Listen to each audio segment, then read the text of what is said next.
Again, another Airfix and Chill from the workbench, and I'm joined there by Plastic Alchemist. Good evening, sir. Good evening. What was I doing? I'm good, thank you. I see there you are working on, I believe, the Airfix F4 Wildcat. Is that good? Indeed. Yes. Something here. Yes, it is. Wait. Sorry, I'm just turning off I'm getting a bit of a back loop here, and I don't know where it's coming from. Is it that one? Turn them off. That's it. That's brilliant. So we are definitely live because he's got in my ears feedback there of the conversation. So is that one that you started a few months back? Is that right? Yes, there's some lives on YouTube about it, Yeah. but I never managed to. This is not good. Just shut up. No, I have the YouTube going, but I have with sound because I think this is like Twitch. If you don't have sound, doesn't come to view.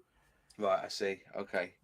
That's But it's echoing on my ears, so I'm like, no, I can't do this.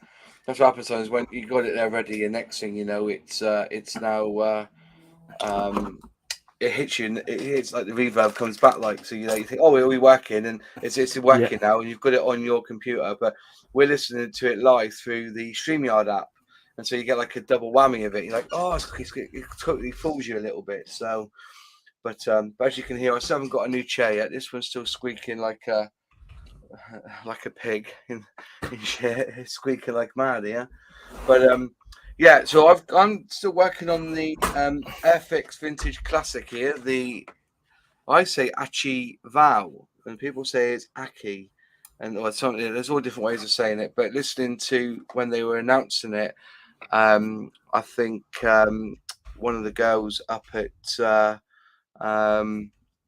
Airfix called it the Achi, so I'm going to call it that. But anyway, just in the chat, just quickly, we've got Adam Boots. Nice to see you. Kits and Bits Scale Modeling. You can come on if you want, mate. You've got the links in the Discord group if you want to pop on and join us. Anfield Road Layout in the loft. Nice to see you, my friend. Jack's Hobby Stations in the chat. Erwin Nising. Have you got the zine yet? Because I did send it to you last week, so hopefully you'll get that. Liam H. Do pigs squeak? Yes, they do. Yeah, pigs definitely squeak, and they go oink. Jeff Lights in the chat. Captain VFC, nice to see you, my friend. I cheat. That's it. The I cheat. I say Naki. It's I cheat, isn't it? I cheat. That's how you say it. Yeah. Now I remember it. Yeah, it's I cheat. And when I did the video on the unboxing, it was I cheat as well. Danish is in the chat. Sprue and Glue is in the chat as well. And yeah, quite a bit. Oh, he's head to bed. He's been editing all day, mate. Next time for sure, though. Hey, you've been editing all day. Crumbs. See, I'm working on this one at the moment. It's gone together rather well. I've done a little bit of sanding. I've not added any filler to it yet. It won't, you know. I'm not too sure whether I'm going to fill it. I think I'll just spray it up. I might just put a bit on the wing because there's a bit of a gap there by the wing there, the wing root. I might put a little bit of plastic putty in there. But it's going together all right. It's not too bad. There's no detail in the cockpit, obviously. But, for I think it was about 11 quid, this kit. It's a relatively cheap kit to buy. And I'm just going to check up how much I actually paid for this kit. It brings on the question, is modelling getting expensive? That is the question, We were talking before that the Airfix kit that you've got there isn't a bad price. There's it's got a good lot of detail, hasn't it, for a kit of that sort of price, hasn't it? You quite like building them, don't you? Yeah, I quite enjoy it. I've built now this one and the Arma Hobby one, and I think is about 10 quid difference between the two of them. So the Arma Hobby's more expensive, yeah? Yes, I think the Arma Hobby cost me around 17 or 18 quid. Yeah. And this one cost me 9 quid or 10 quid, something like that. And if you put both together, you can tell them apart. Yeah. Now you just too similar, Yeah, Arma Hobby has a bit more of fine detail, the panel lines are not as deep and everything. But do you really want to go that way and spend another extra 10 quid on it? Yeah. So this one here, the one you're doing now, is £10.49. And to be fair, it's got a fair chunk of detail in the cockpit. When I built mine, I was disappointed that I had to decide right at the start, once you've built the cockpit up and done the tub, you have to decide then whether you have the gearing up or the gearing down. And then the gearing down, once it's down, it's an arse to actually to spray, and to paint up. I think at one point, I clipped it at one point when I was sanding it. There's a very slight seam on the top, isn't there, by the engine? Very slight seam, and I put a little bit of filler in there. And as I was sanding it, my fingers kind of caught the undercarriage, and I think I snapped one of the bits. I had to glue it back together. But it's one of those things that if you're going to have it with the gearing down, it's extra precautions. It's very difficult to have it in your hand to do work on it, because you've got this massive, tree basically growing out the bottom of it, aren't you, while you're doing work on it? So whoever designed that, fair play, lovely kit. But there must be. I have seen somebody did actually put the gearing in after, but it took a bit of cutting and pasting to get it in. But for £10.50, you're getting a pretty good kit there. Yeah, that's what I'm saying. That again, it's all about the price and quality one. I have the two F4F builds here. I can show you the difference. But show me the difference. That'd be good. There's not much going on between the two of them, so I'll put them down first, and then you guys tell me if you can tell them apart. Okay, that'd be interesting. Just look at Can you tell them apart? So here goes the first one. Okay. Here comes the second one. Okay, so I'm looking. I think the one on the left is the Armour Hobby one. This one? Yeah. Nope. It's not. That's the Airfix one, is it? That's the Armour Hobby one. That's right. The Airfix one. Wow. Open canopy is the Armour Hobby. Yeah. The closed canopy is the Airfix. But as you can see, there's not much difference when you look to them side by side. Yeah. There's not much going on. No. So again, if you look to the cockpit, yes, there's a big difference in there. Yeah. This one has a closed canopy because there's nothing in. So I close the canopy. But the beauty of the thing is that, yes, you have a pretty cockpit for an extra 10 quid. So is it worth it? But then sometimes you put that canopy on, then you can't see nothing anyway, can you? Yeah. This one with the open canopy, yes, you still can see something, but again, it's justifying the extra money that you're gonna spend for having a beautiful canopy. Oh, the cockpit. A cockpit, yeah. I do get that, yeah. Again, there are people that are keen on that and they enjoy that, and again, I can fault them on that. For me, it doesn't pay off. I wanted to build because there was a big hype on the group that I run about it, and I need to figure out what the hype is about. Yeah, and that's why I got it. But Airfix all the way through. If I have to go back. If you had to build, if they say right, you've got to pick one and that's it, you would pick the Airfix one. Oh, by far, yes. By far. There you go. Yeah. So was it? Is it 5-year-old kit now? Is it 2015 that was released? I think that's right. I believe so. Should say on the box, shouldn't it? Yeah, it should say on the box when it was released. Just can't never remember where, but should say on the box.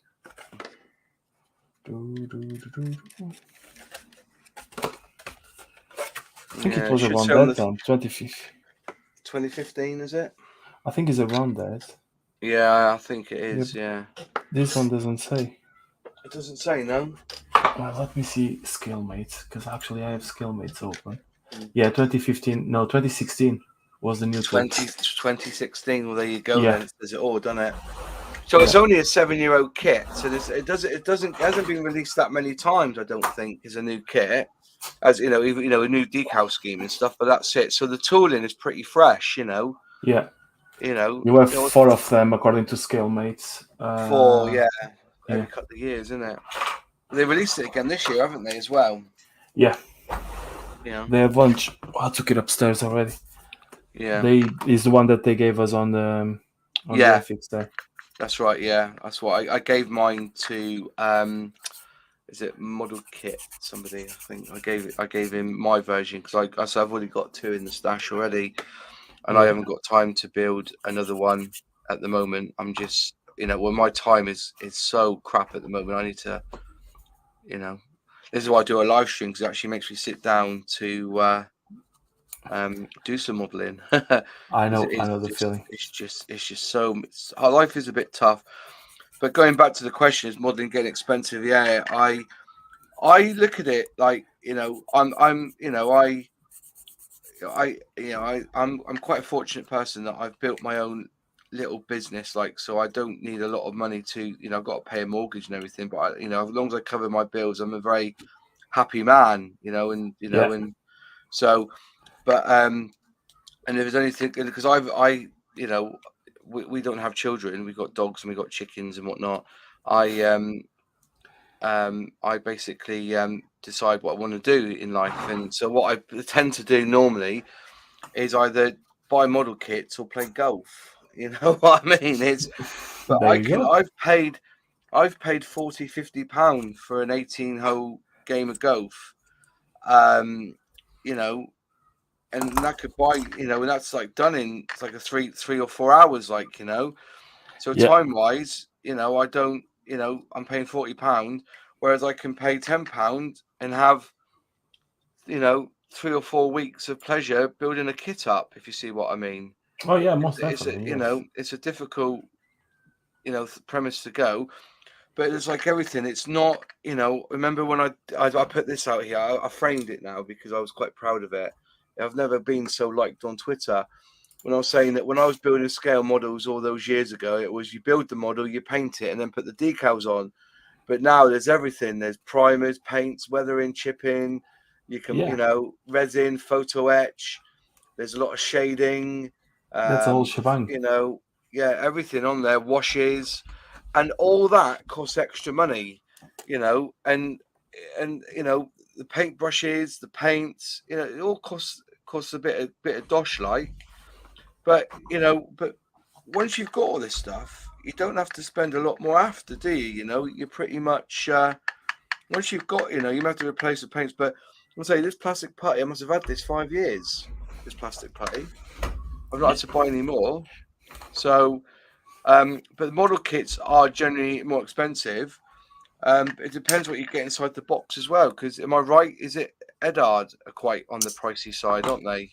Yeah. For their models. Again, for their quality and for what they bring on the box, they are not that expensive. Okay. But again, it's what you want. It's what you are looking for. Like I got the P51 Mustang from Edward, 148 scale, the long range one, Tales of Fire. Yeah, I know the one. Yeah, and I got it for 36 quid, and there's P, and they offer a pin from the mission as well. So they are pricey, but they offer you something for your money. It's not a thing that you go, I spent 40 quid and I only got a kit. No, there's something else on there. But again, all depends on what you're looking for, or what you want and what you need. Yeah. Like I'm just going back through the comments, because we've got quite a few here who's kind of just go. Sorry, I'll just go just quickly. Morrowind. What's the interior color? I've just done it as cockpit green. I've not done anything fancy because you can't see it once the canopy's up. Kits have always been expensive, but the cost of suppliers have really gone up in the last decade. I hate to be starting out and buying all the paints today. That's quite a valid point, actually, isn't it? Yeah, paints are, but what is it? I think these Humbrol dropper bottles are £2.79, but I've been buying. I can get Tamiya for £1.80 sometimes. I've seen it for £1.80 in shops. The Tamiya, Dan Usher's agreeing on that one.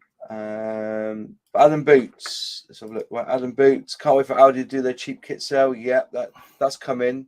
Captain VFC. If you want to be correct, the Val will probably be a mix of some interior green and metallic bluey green. Brilliant. Dan's written. I'm just going to quickly go through. Come on, click. There you go. Only so many of them you can build, Adam Boots. Yeah, definitely. Yeah, you keep getting it's the same 5 every time, isn't it? So I do get that. Cyclolac fact. We're in a hobby that requires a lot of oil. How long before we get hit by green taxation on harmful plastics? We won't get green taxation because it's not a harmful plastic. It's recyclable. It's 100% recyclable. What's it be at? I've used for 78. Yeah, that's a good shout. Yeah, Humbrol 78. Danisha writes, I don't have too many kits due to lack of space. I build some and then top up the stash. If I find a cheap kit, I tend to get it though. Yeah, I'm fine that as well. £40 doesn't give you a nice dinner now. Might cover a round of drinks in London. Well, the other night I bought a round of drinks. It came to £37, so it won't go further than that, will it? Here you go. That's a good question. Taggers 365. Question for you. Do you think at £72.49 the Avril Vulcan is overpriced for a 172, especially compared to the cheaply priced 148 Avril Anson? Right. What's your thoughts? Have you built the Vulcan yet? No, I have no space for the Vulcan, so I'm running away from it. But on that note, bear in mind that the Avril Vulcan, probably you can build 2 Ansons. Yeah. Even in 1/72 scale. So yeah, it's a new tool, it's a new design. Obviously, it's going to be pricey, but 72 quid, I think is a bit on the heavy side. But if you compare that to the Avril, there's a lot more plastic on the Vulcan than the Anson, for sure. I do get that, but I don't know. It's everything. But what I don't know whether it's just me, and I'll be honest with you. When the kit comes out, there's always a price on it, but when they re-release it, the price never goes up. Or is that my imagination, or does it go up? I don't think it goes up. I think it stays around that sort of price. So you'll be paying 70 odd quid for that Vulcan for a number of years. That's for my take on it anyway. I don't think it will change price wise. But like you said, it's too big for me. I got nowhere to put it either. I've definitely got nowhere to put it. No, not at all. For me, it's a big no-no. I have seen a few years ago on sale the old molds. It was for 30 quid or 20 odd quid. Yeah. And that was on my beginning of scale modeling. And I thought, I'm going to take this one, I was just beginning. I want to build it. But then I thought, where the heck I'm going to put it? So that's exactly the problem I have. It's like the Buccaneer I might get around doing. I've got somewhere to put that, but it's still it's a big kit for what it is, isn't it? Yeah. And the Spitfire 124, I've ordered it to do a review on it, but I doubt I'll build it. I'll probably end up giving it away, I think, as a prize or something, because I've got nowhere to put it. Space is a premium. I'm going to tell you, I have nowhere where to put the Airfix Spitfire, but I need to have it. You're going to buy it, are you? Yep, I need to have it. Well, I was tempted to buy it just to build the engine in the cockpit. Is a way. Is a way to go about it. Yes, most definitely. Just to build the just to build the engine and the cockpit on it, like, you know. That's just something that I was thinking of, because I think the engine looks absolutely sublime. Yeah, engine and cockpit are on a class of their own. Yeah, there's no doubt on that. Yeah. But yeah, I said to my wife, I need this model. She goes, "You need it?" Yes, I need it. Yeah, I need it. But why do you need it? I don't know. I need this model on my stash. That's it. Yeah. That's all you need to know for now, woman. Yeah. Nigel's modelling bench is in the chat. Nice to see you, Nigel. I'm glad that's helped you. That epidemic sound is brilliant. You'll do well with that. And as soon as you start using it, you'll never get a copyright strike again.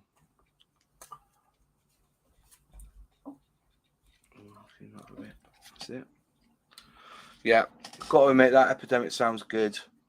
As for Airfix pricing, it seems all over the place. 72 bombs. Let's put this out. That's a good little comment there. As for Airfix pricing, it seems all over the place. 72 quid for the Vulcan. Last year it was 60. I paid 85 for the new 1/24 Spit, which is great. Good price, that. You know. But I think the biggest, when we were up there for the day, there was a lot of talk there about prices costing more for container ships and all sorts. Yeah. Which brings on to the subject of, how much is an expensive kit now? How much you're willing to pay for a kit, I think is more than,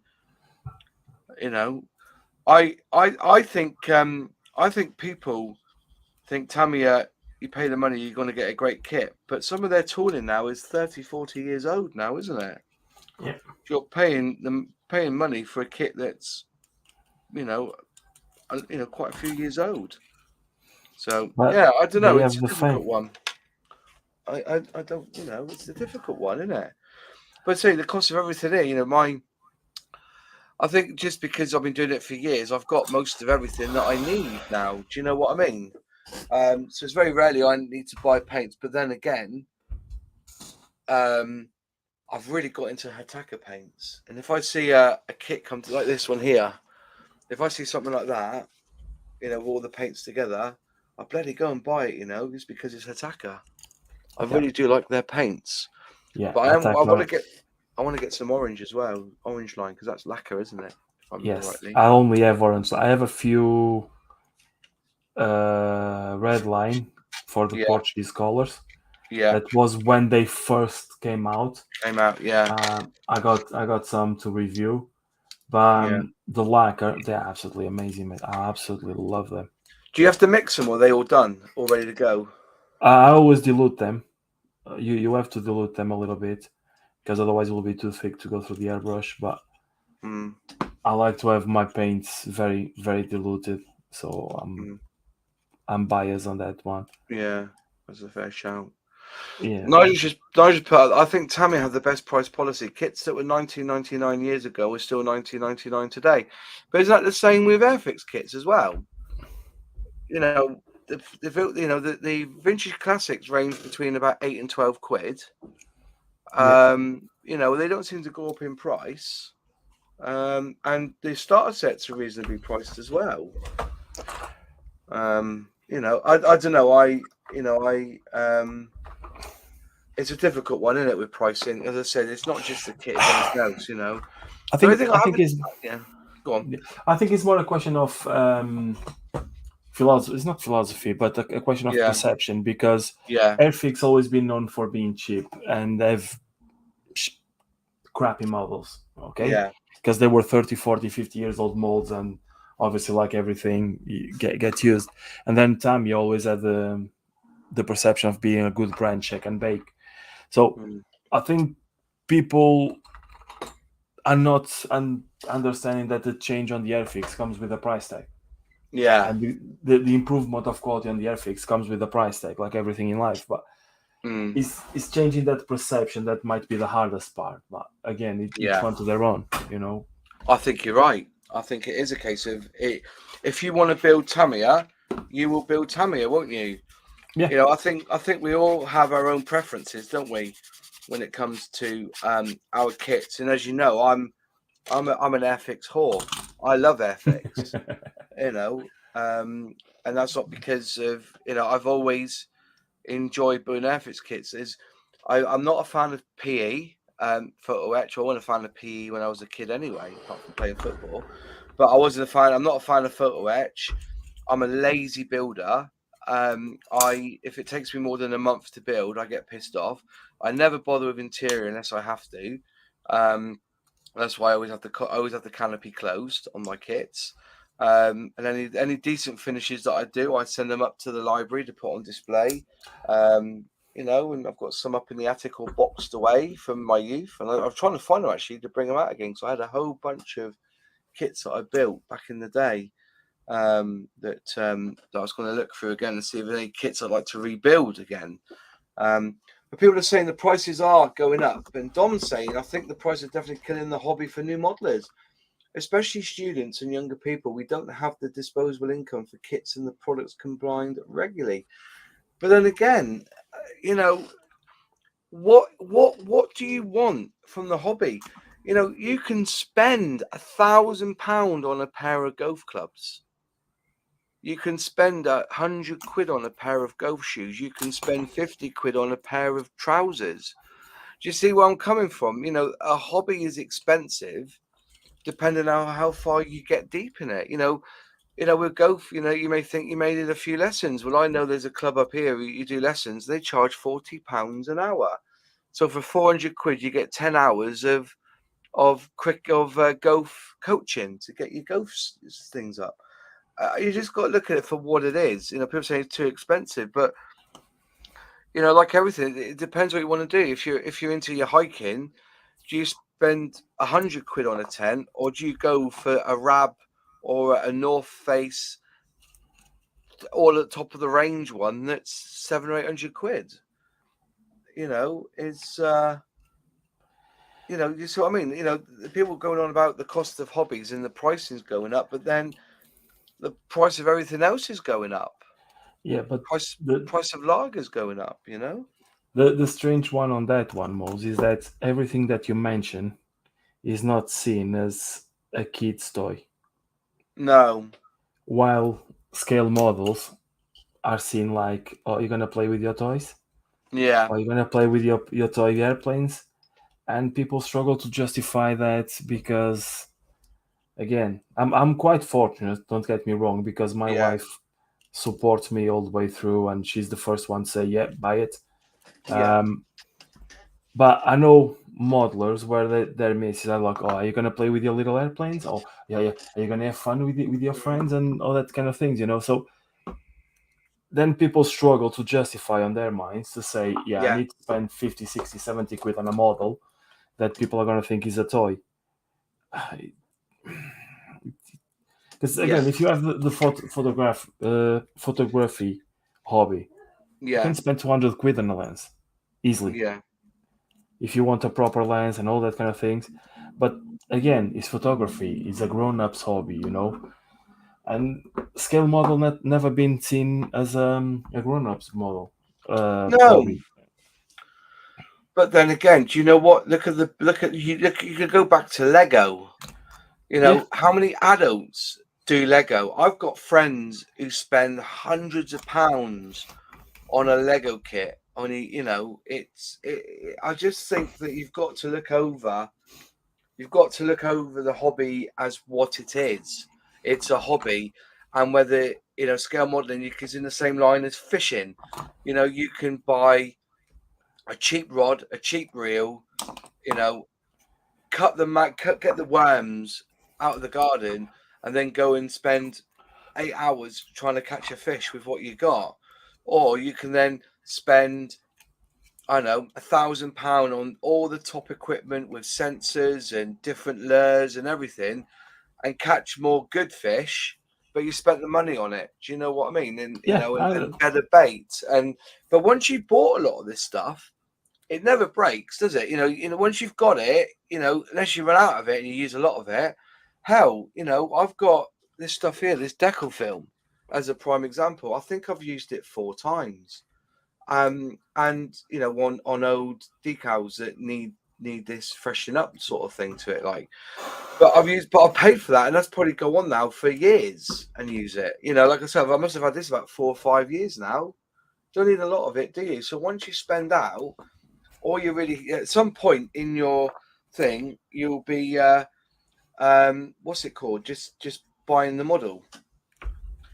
Somebody's at my front door. I'll be 2 secs.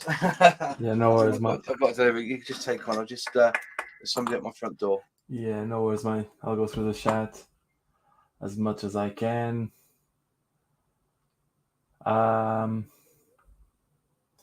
Then you may think that, but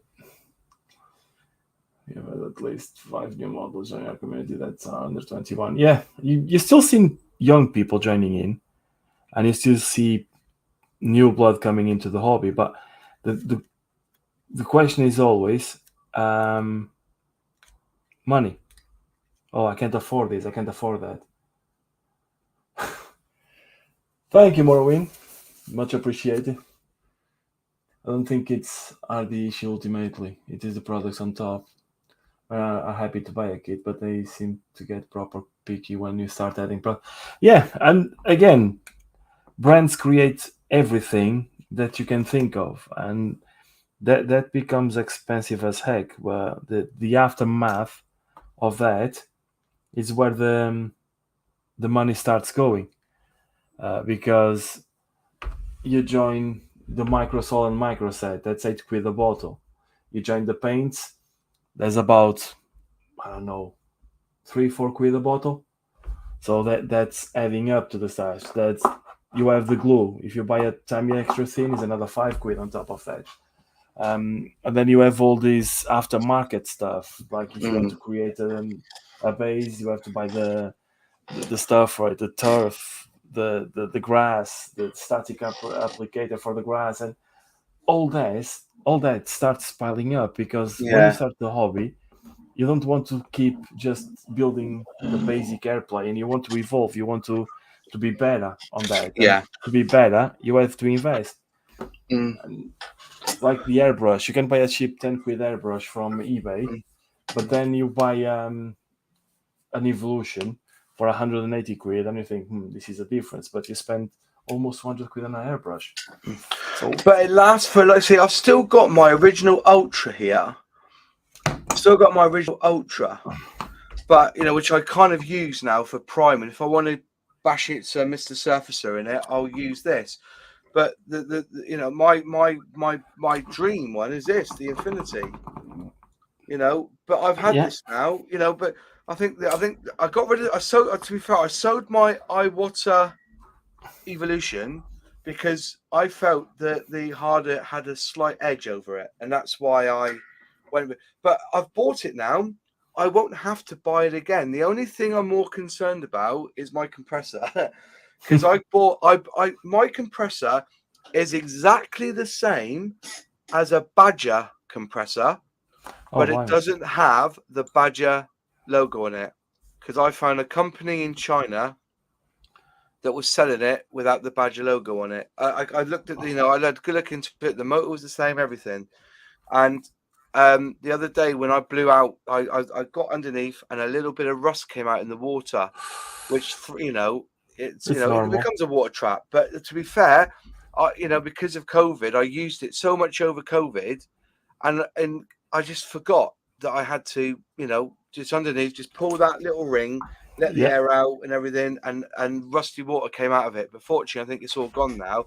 But that's the start of the cancer of that tank, that with that rusty water in there, So I am half tempted to buy another compressor, but I think I only paid £90 for the compressor, and it works a bloody dream. It never skips a beat. As soon as the pressure goes below 20 psi or 15 psi, on it kicks.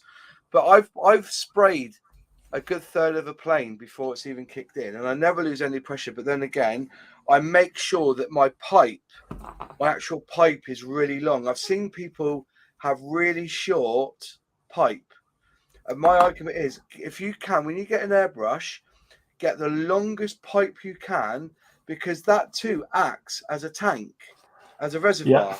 Do Do you know what I mean? That acts as a reservoir as well. So always make sure you get the longest pipe you can and coil it up, because you're going to get a lot of air pressure and a lot of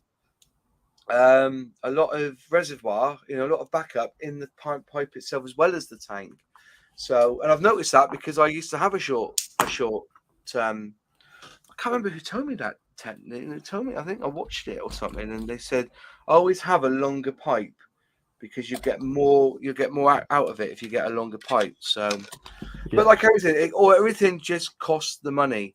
And like I say, if I see a deal on Amazon, I tell everyone about it. Like those display sanding sticks. Did you pick them up in the end? Did you buy them as well? Oh, I had them already. Oh, you had them ready, but for £8, that's a lot of sanding sticks for £8, wasn't it? I bought this one, but the thing is that I see the stuff and I usually buy it straight away. So the SPS sanders, I think they were £20 from China, and I have the circle cutter, was about £40.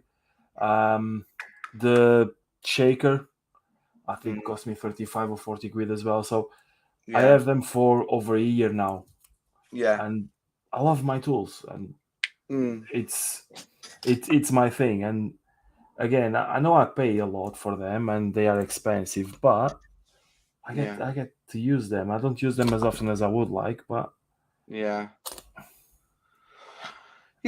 I said, it's but once you've saved your money and you've bought it, I think you're pretty much sound, aren't you? But then again, there's other ways of saving money. I keep telling people, if you want a stirrer, get these from McDonald's. These coffee stirrers, they're brilliant for stirring paint with. They've got a nice little cutout in there. I when I go into, look, I've stocked up. I just grab a handful every time I go to McDonald's for my coffee. So that's what I do. And that's a good little stirrer. Nigel just said, "Don't worry about spot rust in your compressor leads. It'll be fine. My 100-litre compressor in the garage always has rusty water in it." Oh, fair enough, but just kind of worried me a bit. I didn't want the rust water coming in through. I have got a trap, but hasn't got any water in it. That's kind of worried me a little bit. But I think I'm a bit of a stickler because I think Humbrol primer is one of the acrylic primer one from Humbrol is a phenomenally good primer in an air can, and it's was it £11? You can get cheaper, and I think cheaper ones are good, but but the Tamiya one's a little bit more dearer, but it is good stuff. It really is good stuff. But once you buy it, you've got it. You can do 2 or 3 models with it. But I do see the point where people are saying that when you do get into modeling, things do get a little bit expensive because you're having to buy the extra paints, the extra the lacquers, the thinners, and everything else that goes with it. But like I said, people go to Costa and spend £4 on a coffee. Well, if you save that and make your own and put it in a flask, 3 times of doing that, you've got enough money to buy yourself a model kit and some glue and some paint, surely. But we'll have to see. How many you got in that mug? Oh, 100. Just go in and pick them up, mate. Have deep pockets. And people don't really know what you're doing. You go out there and you pick up a few napkins and pick up some sugar and a bit of milk and then grab a handful of stirrers. Exactly what I do. I McDonald's all the way. Adam Boots, I still have an old Tamiya basic compressor, modified it so it could just add a moisture trap and a longer hose. Run it using an adjustable power supply as a hack to give a bit of control with the pressure. Is that like a foot power supply? Because I've seen people do that.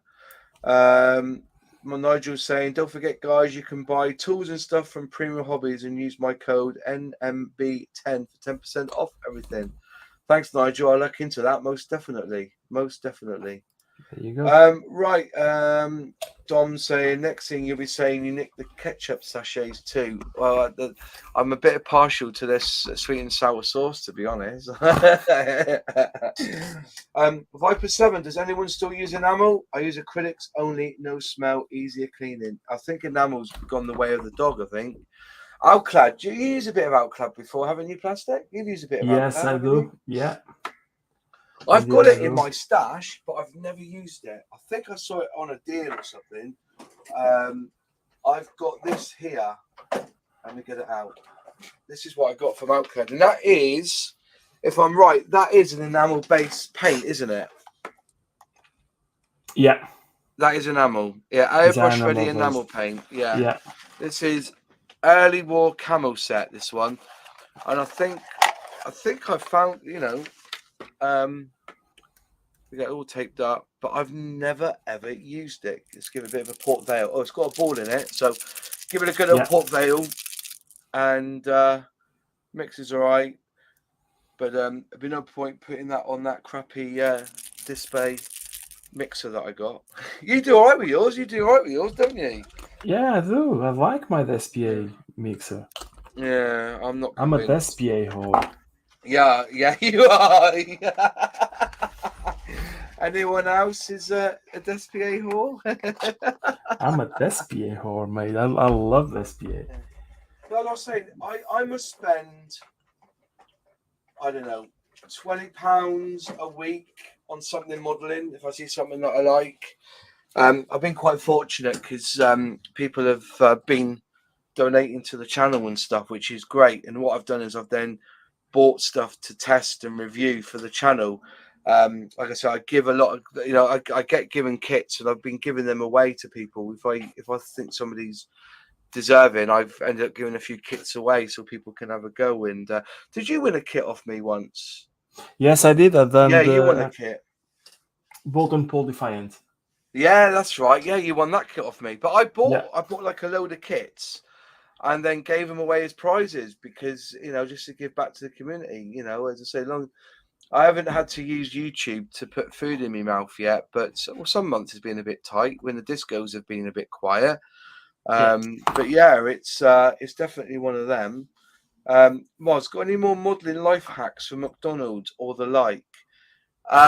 Yes, oh no, they don't do it no more. I can't. Do you remember when they used to do the little pots of milk? Take the foil off. Well, I used to rummage through the bins and take the foil off and wash those little cups and use them to mix paint in because they were really good for mixing paint with. So yeah, well, I've done that. But yeah, I think modelling is as expensive or as cheap as you can make it. Brush painting, I believe, will be the cheapest way of modelling. If you just want to brush paint, and don't get me wrong, I do like to brush paint. As I said, when I did that Beetle, I enjoyed brush painting that. I'm a rattle can fan. I think if you think that going from using a hairy stick to go into blow in a model, when you want to, when you want to use an airbrush, want to blow the model in. The in between is rattle cans, and I swear by rattle cans because that is what I used to use. Rattle cans was just dropped me an attack of paint on the floor. Rattle cans was the next step in between, and you can get all the die cast lot. The die cast restorers all use rattle cans. They don't hardly any of them use airbrushes. They use a rattle can because it's 3 swipes and you're done. It's brilliant. Hairy stick modelling, yeah, +1 for brush painting, yeah. And I've seen some amazing results with a brush. If you know what you're doing, it's great. Absolutely fantastic. I'm absolutely useless with a brush. You reckon? You must do intimate detail with a brush, though. You must get your hairy stick out and do stuff in, Oh yeah, details I do it, but yeah, painting large surfaces, no. I'm absolutely and utterly rubbish. Yeah, with that, just no. Johan says been a bit under the weather lately for a few days and busy with a very big project in another hospital. At John, oh, fair enough, mate. I hope you get better soon, though, mate. I hope you get better soon. Adam Boots. A lot swear by rattle cans, otherwise swear at them because they don't read the instructions. That's right. Remember, give them a good port veil, give them a good shake, put them in a little bit of lukewarm water for 3 or 4 minutes. Give it a good agitate the paint, because remember the paint will always be at the bottom. So give it a really good paint. Mix in that the what's it called? What's the gas they're using? I can't remember what the gas is now. And spray it through, and you do a really, really good. You get a really good finish with. Well, you see me. I've done it with that Jag. Just so I haven't repaired. But I was crocheting now, and it started hurting again. Fuck's sake! I thought I was wrong.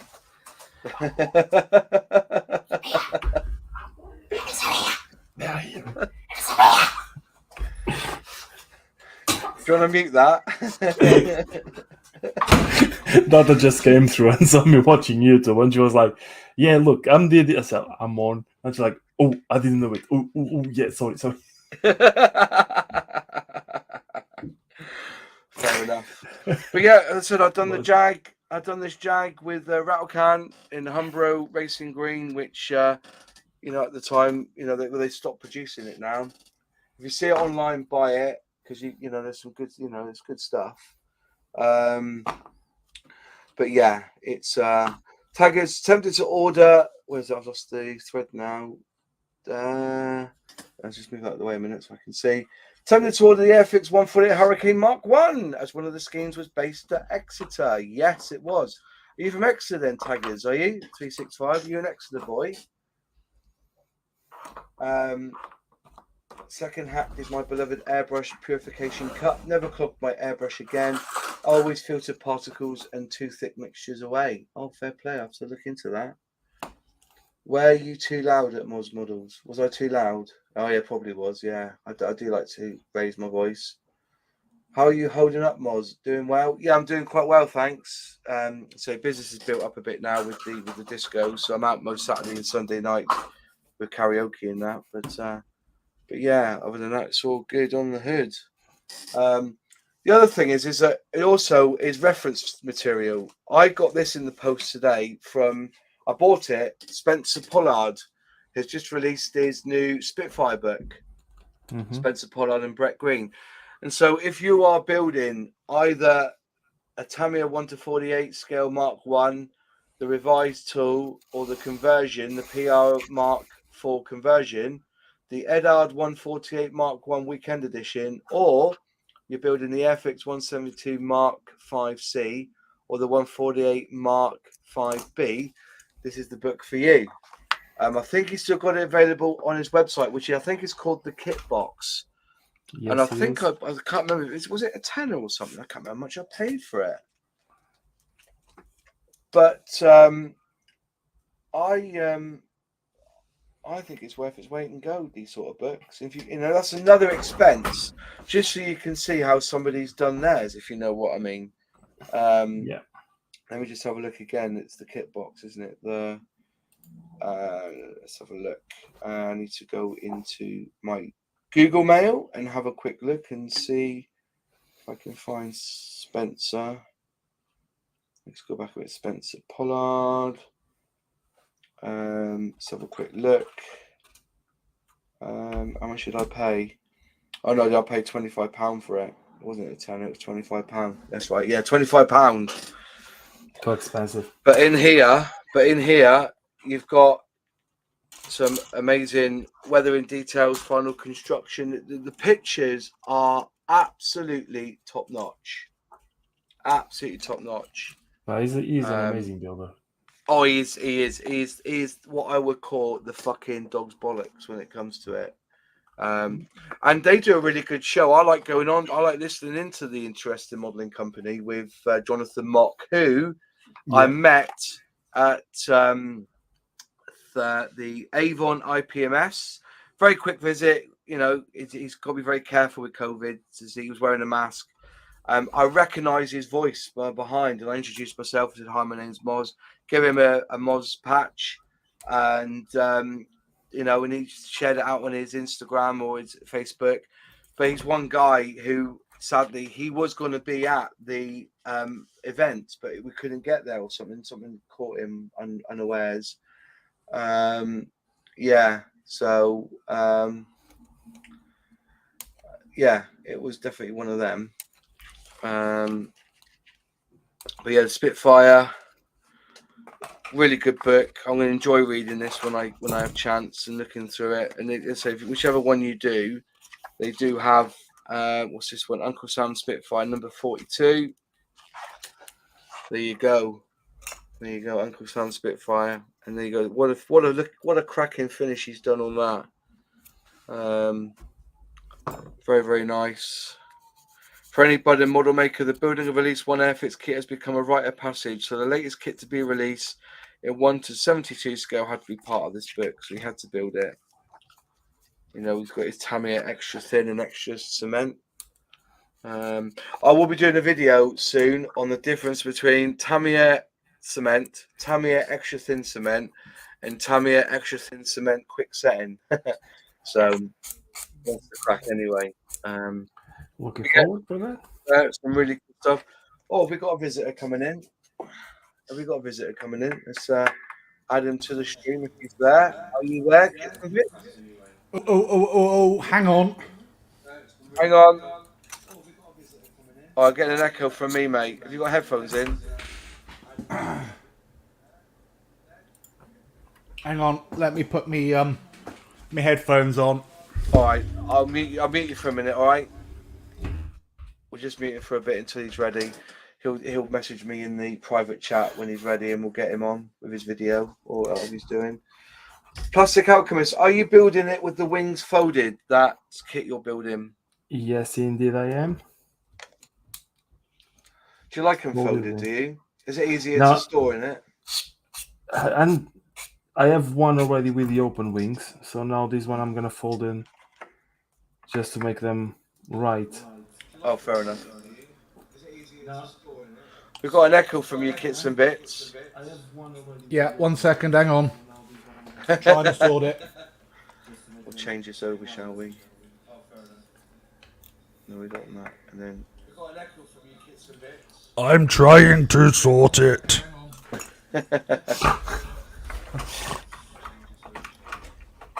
better. We'll see more then. There we go. You've been editing lots, have you? Yes, I've got 2 videos done today. Did somebody say Hurricane Mark 1? Cha-ching. Here we go. Yeah. Are you building that as well, are you? Right. We're getting an echo from you, mate. Have you got it on somewhere? I think you've got us playing in the background. I have. 1 second. You got a dog. Will you be quiet, please? Thank you.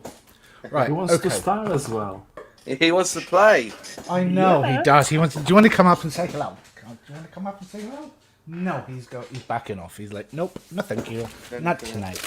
Right. So Not Hurricane tonight. Mark 1, because somebody said Hurricane Mark 1, didn't they? Yeah, you got one there, have you? Yeah.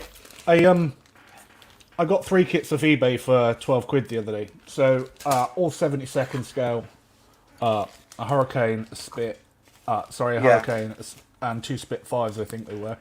But the Hurricane and one of the Spitfires didn't have a box. And because I haven't built a Hurricane for years, and I like Hurricanes because they're beautiful, I thought, oh, it's actually it's a Hurricane 2. It's not a Hurricane 1. Never mind. That's all right. It's only 1 mark away, isn't it? Well, it makes all the difference to the rivet counters. Don't even get me started on the rivet counters. So you're building that one now, are you? You're going to build it? Yeah, I'm going to throw that together just for the moment. I mean, I've got enough other kits on the go, but you know, who hasn't? Fair enough. That should be all getting a bit drier now. Should be getting there. Just got a bit of a rub up. Well, what do you think? Where do you think the state of? Have you got an echo still? No, Keep hearing an echo, Tam. I shouldn't have. The only sounds coming through is through my headphones, but it might be because the mic's near it. So. I see. Okay. What was I going to say then? What's my take do you on find? something? What's your take on the price of the scale modelling as a hobby? Is it getting too expensive? I mean, I personally won't pay any more than 50 quid for a kit anyway, no matter how much I want it. So, you know, the Vulcan, I want to do the Vulcan, but it's 70 odd quid. I want to do the, you know, quite a few kits that are over the 70 quid mark, but I won't pay more than 50. It's just a personal thing because I can't justify spending 50 quid on a kit. You can't justify spending 50 No, I mean, on a kit. No, I can't, and I won't spend more than 50 quid on a kit. 50 quid is going to get you, you know, it doesn't matter what you're into. 50 quid is likely to get you a decent kit. It'll get you a take-on tank kit. It'll get you a fairly decent Tamiya kit. You know, you can get up to 30-second scale for a Tamiya kit with that. So for me, there's no reason to pay more than 50 quid. Okay, what you can get for that money is you know, fairly decent. I mean, you can get a 30-second scale Revel Spitfire for something like 22 quid. Yeah. So why would I be paying more than 50 quid? You know. Wow. I'm one of them. I would spend that money, but nine times out of the time is I buy it just to review it and then either give it away or put it up in my stash for a day when I can have the most time to build kits. But I'm very, as I said, I've got the space to actually display a lot of these, so that's why some of them end up at the what's it called, in the attic or up at the library, like, you know, on display. So yeah, I mean, I totally get that. I've just sold some of my 48 scale jets that I, you know, thought, oh, they look sexy, and then when they've got her, I'm like, oh my god, they're huge. Where am I going to put them? Yeah, that's it. So I've just sold all those off on Fleabay. You got on it, yeah. Yeah, and for the simple fact is that, you know, they're amazing kits, but you know, some of the Zvezda ones, the Yak 130 kit I had, that had 370 parts in it. Bloody hell, did it? Yeah, right. So how am I going to do a video build of that? There's going to be like 30 hours of build there that I've got to cut down into a 17-minute video or an 18-minute video, and that's just, you know, that's not going to ever happen. So yeah, that's it. It was, you know, as much as anything else, the practicality of it. Yeah. That's it. It's all practicalness, and so, you know, I've got a wife who's like, no, if you're going to put them out, you've got to dust them yourself. If you don't want to dust as much, she hates dusting as it is without having to dust my kits up. Like, you know what I mean? So it makes a bit of sense. You know, and they do come overpowering in a room sometimes, don't they? So yeah. I mean, I've literally got a whole shelf. If you have a look at the back here, I've literally got a whole shelf there of my kits just stashed in the corner. So let's get that back to where it was. There we are. Model Minutes is in the chat. Hi, Matt. How you doing, my friend? You all good? Which one are you building most? Which one am I building? I'm building the Aichi. Yeah, there you go. XVA1. I'm definitely getting an echo from somebody here. I think it's you, Tam. Are you doing this through OBS? Yeah. Might be it then. Get an echo from you. Let me just mute you a minute. Hang on, let me just do that. Is there an echo now? There's no echo now, is there? No. No, it's definitely Tam. You've got an echo there, Tam. It might be because my mic's too close to the headset. Yeah. How about that? That's better. What colour will it be? I'll make it orange. What's that? What's that on the grill? That's fine, mate. No, you can pop on now if you want, Matt. If you've got your on your workbench. Yeah, you definitely got an echo there, Tam. Oh, okay. Yeah. I don't know how to sort that. Then I've got my headphones in. Fair enough. It's not coming through anywhere else, I don't think. No, coming through anywhere else. We can live with that for now. Yeah, we can. It's right. Just, I'll just put my microphone up a bit more so it's out of the way. Yeah. I wonder because you're doing it through OBS, it's coming through on the OBS as well and back through again because it's going through twice. I'll tell you what it might be. It might be because I've got my other microphone on. Hang on. I'll turn the Maybe because it's coming through the... Oh, two mics. Yeah. I just realised that. Yeah. Right, how's that? Is that any better? I think it's gone. Yeah, No, it's that'll back. be it then. No, No, it's back again. Oh. Well, shit. Yeah, I could just hear myself in my headphones. Wonder. Let me just try again. I'll talk now. Yeah, definitely something coming back. OBS does it. Yeah, I think it mixes in with the StreamYards. I think. I have found that mute the sound on StreamYard. Sorry, unless you mute the sound on StreamYard, it still comes through anyway. So I think it's taken 2 microphone feeds. Oh, I see. Is that what it is? Yeah. So if I turn it off on OBS, it should still come through on StreamYard. Yeah. There we go. How's that? That should get rid of the... I think it's gone now. Hang on, let's have a listen. No, I it's think coming that's- through still. Still coming through. Okay. So Yeah, I don't understand I've that. it on OBS. No, I don't. All my mics are off going through OBS, so it's... I don't know what it is. Don't know what it is. It's something. You haven't got a microphone on the camera itself, have you? No, it's turned off. They're all turned off. Oh, interesting. Okay, no worries. And it's my Microphone usual settings, setup for streaming, so... Microphone settings are made via StreamYard. Yeah, I thought so. Oh, thanks, you Crazy Loca, for the super chat. Really appreciate that, my friend.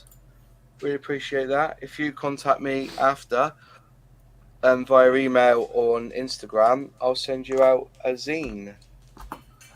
Zazing? Yeah, so I've given away 52 zines now. I've only got about 48 left. They cost me a lot of money to send them out as well. But Yes. going back though about kits and stuff, I think that the rarity of the kit is also part of the problem when it comes to pricing. It's like I got this kit because I thought it looked really funky, but I paid £30 for that, and inside it the box looks big, but there's not a lot there to play with. You know, it's not a lot of plastic there for 30 quid.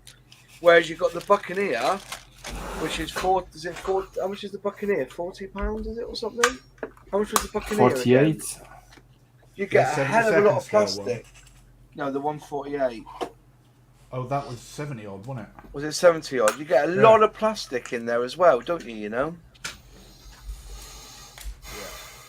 Get a lot of plastic.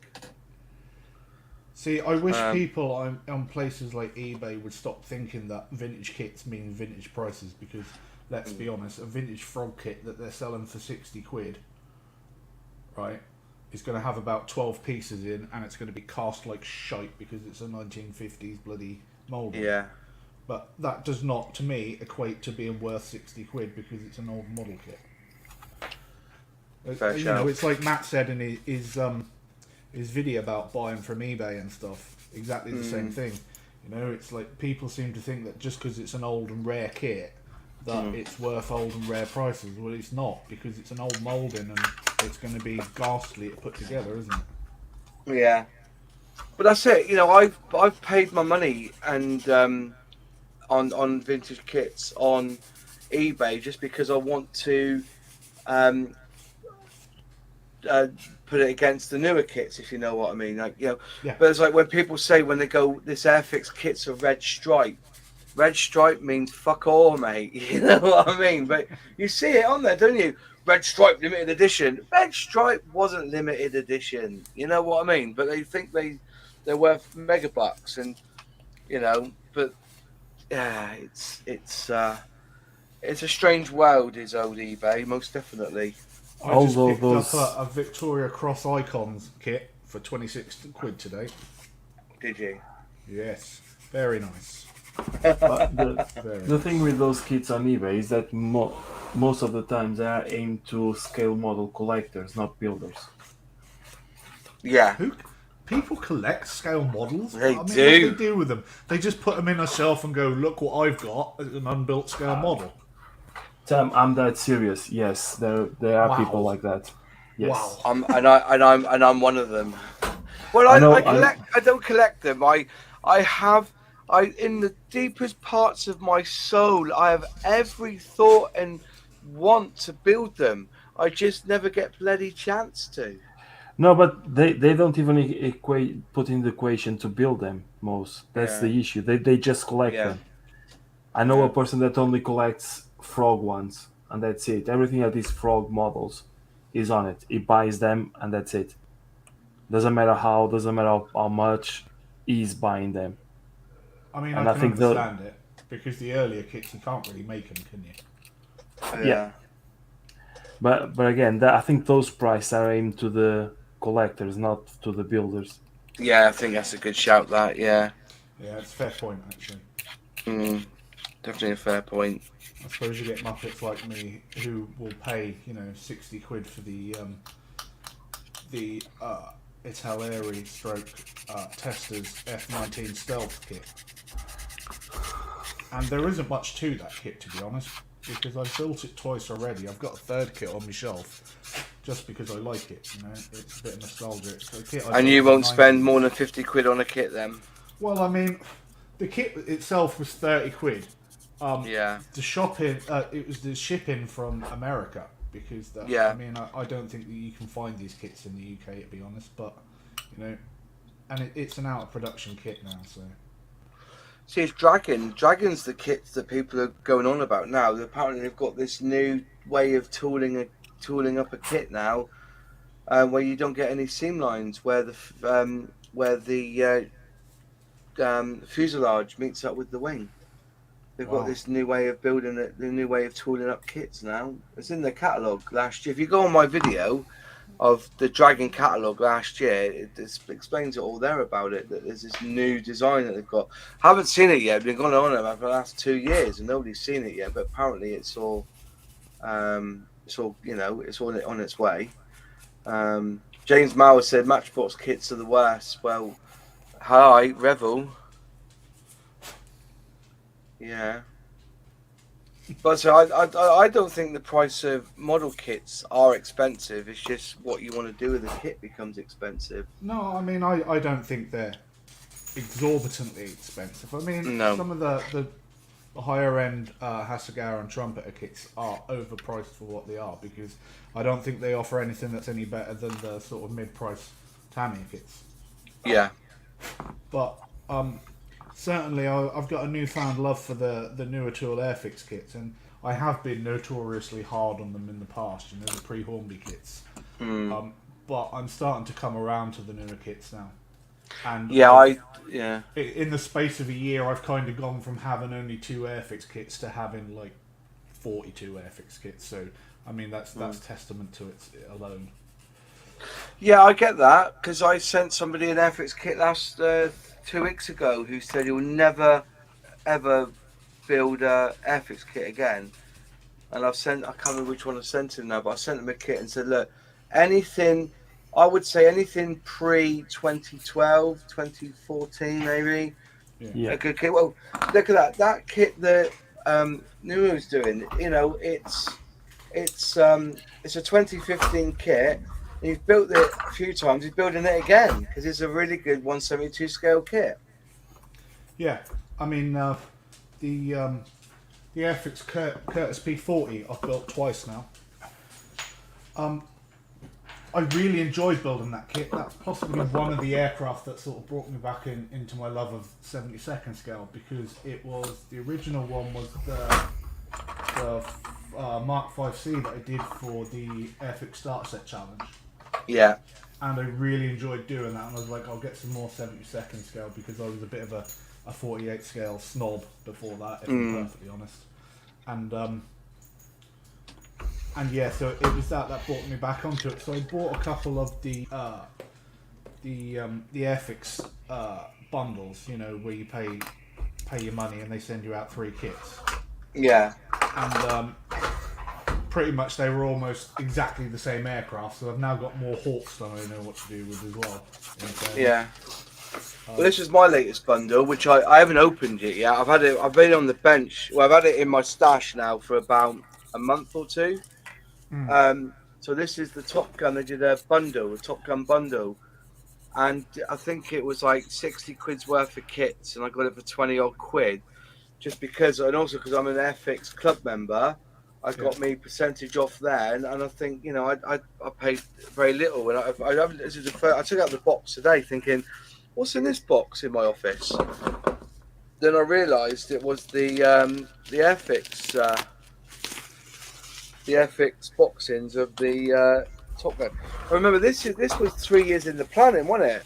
Because, you know, the actual film was held back because of COVID. Yes, so many times.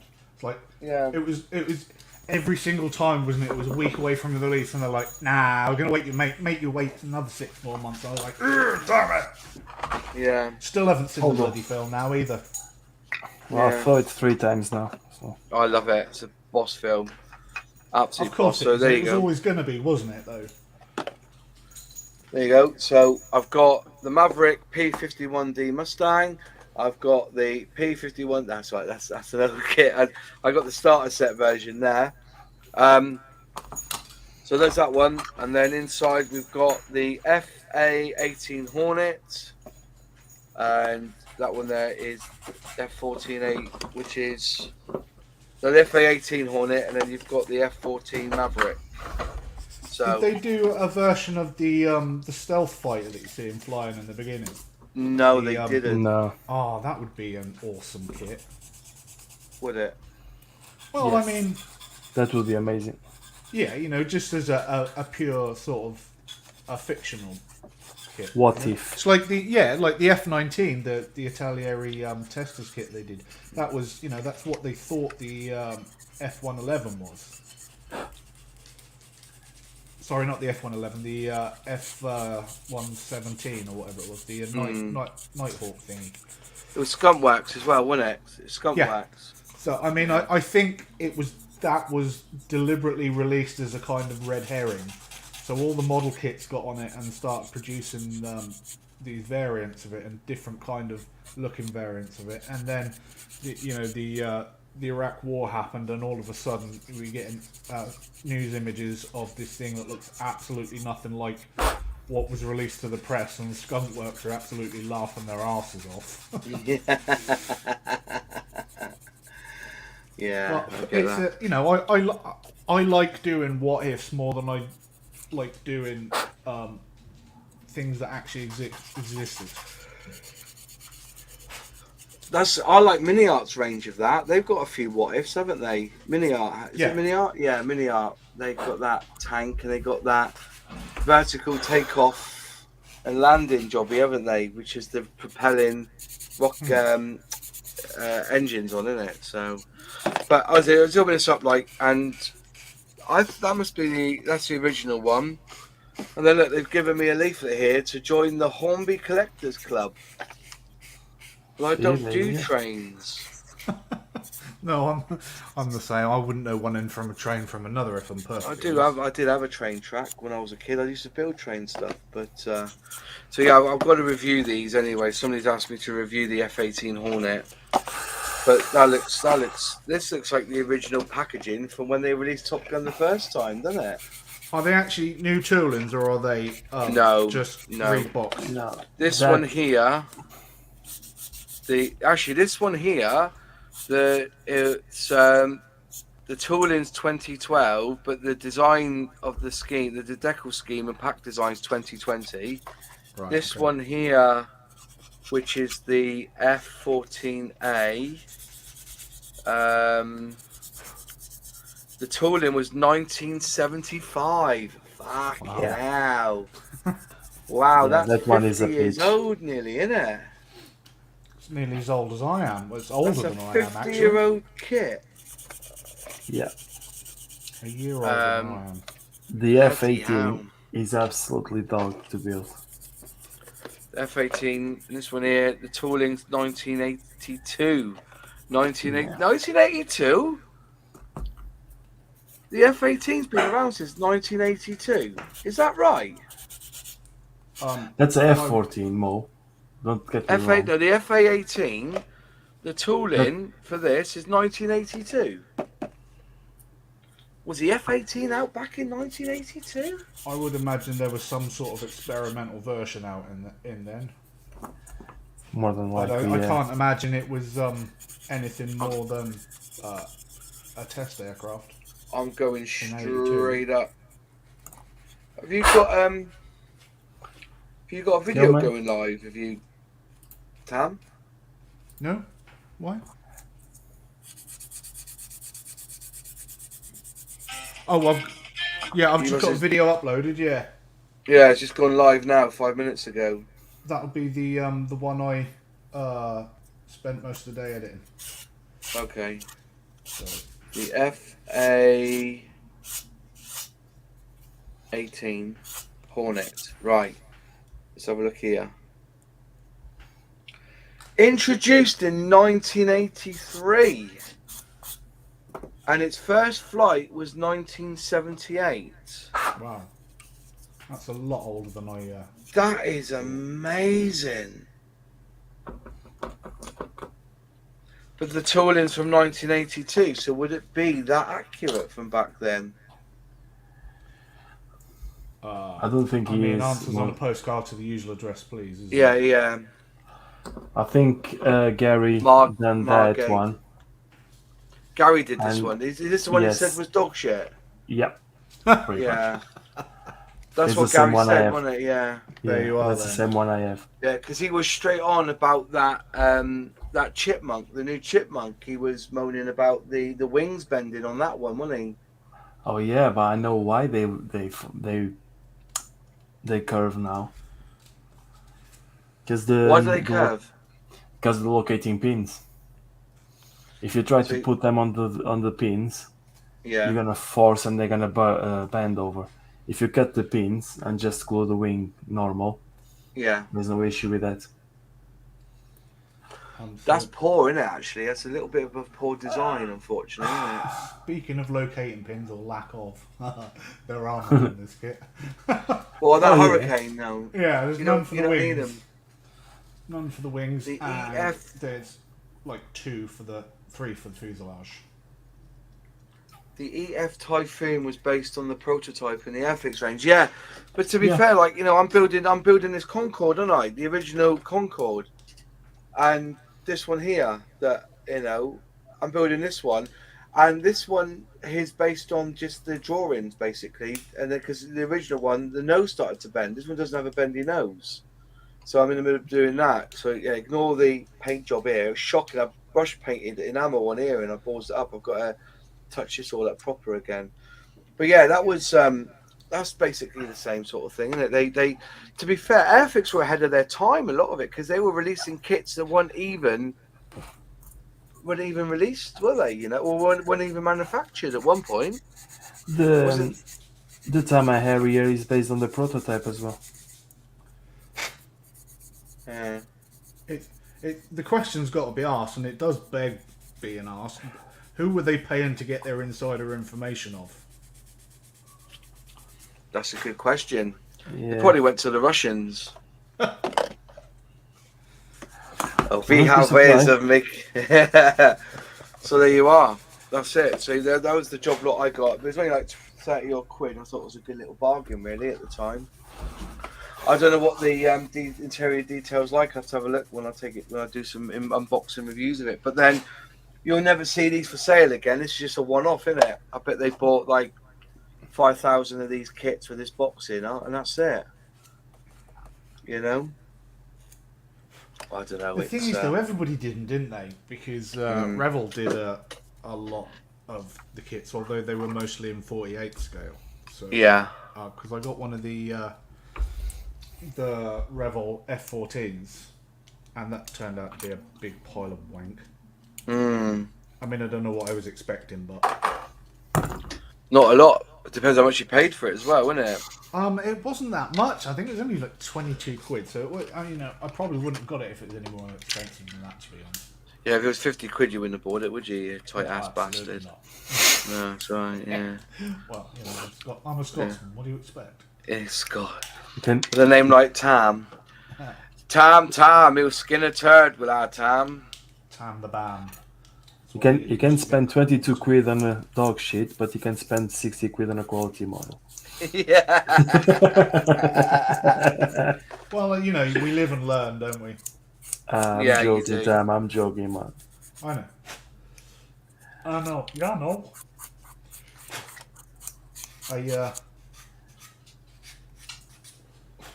I'm gonna sell off most of my 48 scale jets anyway for the same reason as before. But a lot of them, because I picked up a lot of them cheap off eBay anyway, they're probably not going to go for much more than I sold them for anyway. But maybe some of the smaller ones I'll keep. Yeah, maybe some like the MiG-21 and some of the smaller earlier Cold War era jets I might keep. But the bigger ones are just they take up too much space. So, well, I have a 1x18. I have a 1x18 UE that I need to find a place for it. So. Wow. I had a 1/16 Tiger, and that sat there staring at me, going, "Build me, build me," for like 3 or 4 years, and I was like, "There's like 300 kits in it." I just didn't have the will to sit there and put 300 kits together. So, I think we've learned a lesson on kind of very large scale models. Yeah. Yeah, I've been demanded to build that one over Twitch, so I need to. Are you still using Twitch now? Are you? Yeah, doing Tuesdays evening on Twitch. I was gonna do a bonus one today, but I would join you on there. But the problem I got is it's my modelling club's on a Tuesday night, so I go to modelling club on a Tuesday. So probably I can do on Wednesday. I'll let you know on Wednesday if I'm doing another one, because at the moment I don't, because I was doing every day Monday to Thursday till 11-12 o'clock in the evening, and I got burnout. So I don't want to go that route again. So I'm trying to take it easy and do a couple a week and see how it goes. So I might shot in 2 this week, but not for sure yet. Okay. But tomorrow I'll be on, yes, definitely. I'm familiar with that. When I first started the channel and I had absolutely no views and no subscribers, I was doing a video upload on Monday and Wednesday, and then a live stream on Friday and Saturday, and I was absolutely killing myself trying to get likes and subscribes and get onto the algorithm, to the point where I had to drop the Wednesday video and the Saturday live stream. And earlier in June this year, I had to stop the Friday live stream because it was just taking so much out of me. I was literally burning myself out by doing far too much, just trying to get an audience and get seen on that bloody algorithm. And it makes no difference at the end of the day, to be honest. Yeah. With Twitch, I take it easy. I have a nice bunch of people that show up. 4 or 5, that's the usual ones, and then you start building up your community. But as long as those usual ones are in and give you a bit of banter and all that things, I'm happy with that. Yeah, no, I'm the same. I've got perhaps 4 or 5 people who turn up on the live streams every week, who I can guarantee will be there, and then there's a group of perhaps 10 or so others who pitch up whenever they can, like yourself and like Matt and Moz pops in occasionally, and Floki turns up, but people like John Alec and Johan and Sandy Floss, they're going to be there every week, Yeah. And that's what makes it special, and that's what makes you want to come back and do it every week. I'm with you on that one, but I was just doing too much. I was doing 8 till 11 every day, and then 5 o'clock in the morning I was up again. Yeah. You can't live like that, can you? It's just too much. Well, this is it. This is what when I started doing YouTube, I was doing a video a day, and then I was advised not to do it because it buggers the algorithm. If YouTube, when you put video up, you want to let that one video mature. But if you do a video the next day, it then hits on that one and then kind of ignores the one before. So you're best off like doing a video 1 every 3 days. And if you really want to bugger your channel, is to put 2 videos up a day. because that doesn't work at all. Because they only notify the subscribers once if they ask for them to be notified.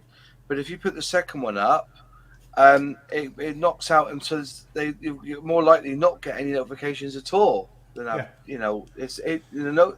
way it works.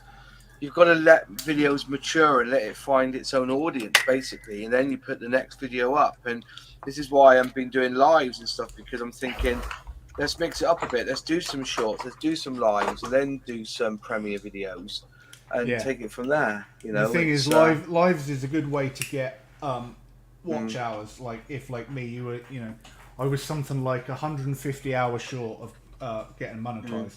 So I literally just hit on the lives because after each live on a good evening I can have like 50 odd hours watch time, and if I've only got 150 to go, that's 3 lives before I'm over the line. I'm thankfully now monetized, and we got over that line last week some point, so we've managed to get everything in order, and we've launched the join button today. Did you find out how to do that in the end? Did you? Yeah, you were right. It took them a couple of days before they set it up and everything. So, yeah, I was just panicking. I thought, oh my god, because everything else is here, and it's on the tutorial video, it's showing everything else there. But it's just anxiety's a shitter. It is. It is. But that's one of the things, isn't it?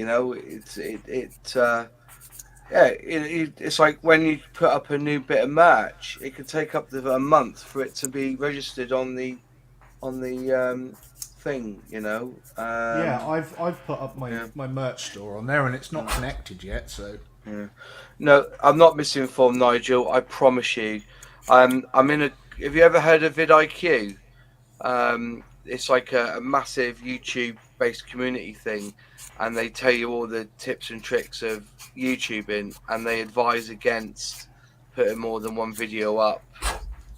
It's called about maturing the algorithm, and the notifications. You'll see how notifications work, but if you mess around with, if you keep plugging out loads of videos, the YouTube only notify the user once. That's the idea of it. You get, because even when they brought out the new bell system, where you can either have no notifications, some notifications, or all notifications, that all still doesn't mean that every single time you put a video out in a day, it will come out. It won't. I've seen it so many times. I've got people I watch, and they put out a video, and then another video's come out, and I've not been notified. It wasn't until I was wondering, where's today's video from wherever. I've gone back, and there's been 2 new videos put out there. So, I'm in big YouTube groups, on algorithm and stuff, and people test the algorithm all the time. And you all experiment, and you come away with these sort of things, this information, and I've seen it myself. I've done it myself as well. I've put out 2 videos in a day, and one's got like 500 likes, and the other one's got 3. So if you want to see my experiment on views, go and look up my scalpel knife videos. I did one big video on the scalpel knife. And then what I then did was I broke the chapters down into single videos.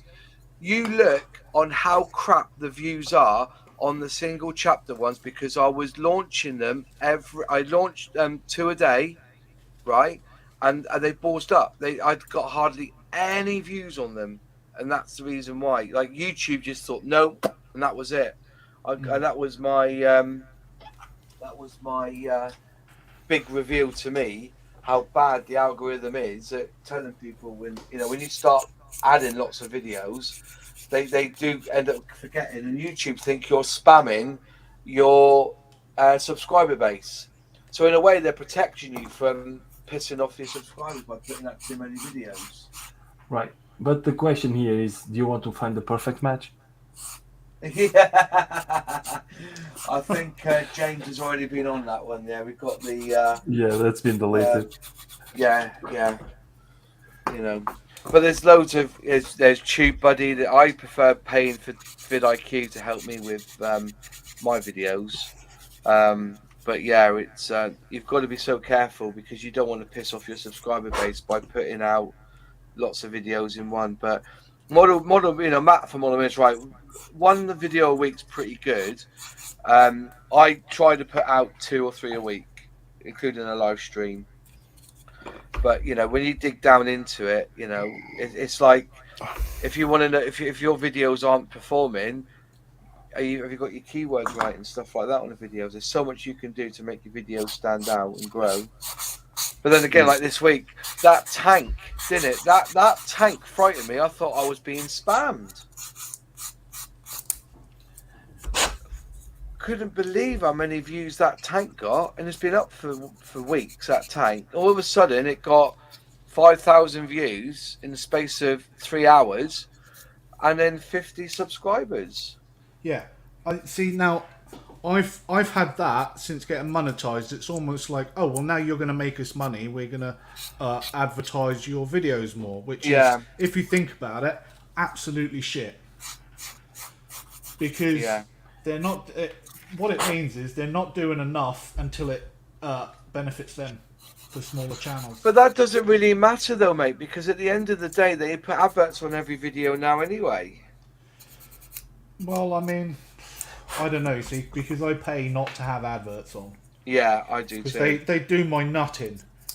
When you're like five seconds into a video and you're ready to sit down and watch David Damek's new build because he's a fucking artist. Yes. And then you've got 30 seconds worth of bastard, Grey Goose adverts or whatever it is. Yeah. And you just can't skip them. And I'm just like, you know what, kill me now. Just kill me now. Yeah, Twitch is now pushing that as well. They are incentivizing the streamers to have at least 3 minutes of ads per hour. Yeah. Which I refuse to do that. Just walk away from that. But they are trying to push that as well. Well, you've got to check your system now because the other day somebody contacted me and said, do you realise your 22-minute video had 6 ad breaks? So I had to go in and take out the ad breaks and only have 3. One in the middle, one near the beginning, one in the middle, one at the very end, But for some reason they put bang, bang, bang, bang. But as I said, at the end of the day, adverts are what keep us going, what YouTube going. But what gets me is the quality of the ads are shockingly shite. You get that guy going, I can make you a millionaire by putting down your pants and and sending me your money and stuff like that. It just doesn't. That is whatever pays YouTube the most. But as a YouTuber, you gain more from a viewer who is a premium user than somebody who isn't a premium user. Yeah. I mean, I think I'm likely to gain more from memberships than I am from ads, if I'm perfectly honest. Yeah, and that's kind of what I'm targeting at the moment. Yeah. That's going to be the stuff that's, buying me new paints and... Well, I've got a sneaky feeling because of how YouTube is with their taking of the money. I think if you're a channel and you're building your subscriber base, your member base on YouTube itself rather than on something like Patreon, I think they'll help you more. You know what I mean? So and that was that was my point with what I said earlier. It's like now we're making money off you with adverts. We're going to push your videos more and push them onto other people more to try and get them to watch them because we're making money off them. And it's like the incentive with the smaller channels should be to get them into a position where they're doing that anyway, but they're not. It's literally like, well, you're on your own until you're making this money, and then all of a sudden we want to know. Yeah. All of a sudden it's in our interest to help you. Yeah, I don't think. I think Patreon's will be on its last legs because I've noticed that I'm a Patreon to a few people. Like Van Neistat and stuff, but I've noticed, and there's a couple that I was a Patreon to that I've actually ended the Patreon membership for because they weren't putting content on the Patreon. It was all going on their YouTube feed to the members of the YouTube. So I'm thinking maybe they're giving up on the Patreon to do it through YouTube instead. I don't see. That's the thing. I don't know whether I'm going to discontinue my Patreon or not because I've got 3 patrons, but I've got no channel members. So I don't know whether to say, look, come over to YouTube because it's going to be £1 cheaper for you, and you'll still get all the same contents and perks, and you know, on the plus point you'll get access to cheaper T-shirts and stuff which you wouldn't on Patreon, or whether to just keep it on Patreon and keep the status quo. Yeah. I think it will become that though. I think that, you know, YouTube will add more functionality to the membership realm anyway, and it's pretty simple to put out a community post and set it to. I've got 3 sets of members. I got starter set, brush painters, and airbrushers. So I've got them 3. So, you know, I think you're able to start posting files and whatnot up there. So just quickly, YouTube Studio Hub's in the chat. Hiya, my friend. He's a channel member of mine. If you're a new channel, when you need your channel reviewed, or you know, he does a show about 3 times a week now, a live show, and he talks you through your channel and gives you advice on how to improve your channel and stuff. Very good friends with Derek at YouTube. It used to be called the Runny Egg Show, but he's changed it now to YouTube Studio Hub. But he's absolutely solid. He's very, very, you know, he knows his stuff about YouTube. So, you know, if you fancy going to listen to what he has to say about YouTube, it's all good. We talk quite a lot because I hear things and try things out, and I share it with Runny. Because here's a little tip for you boys. If you've got a video and you notice that there's a dip, say after 3 minutes, you see that you lose a lot of views after 3 minutes.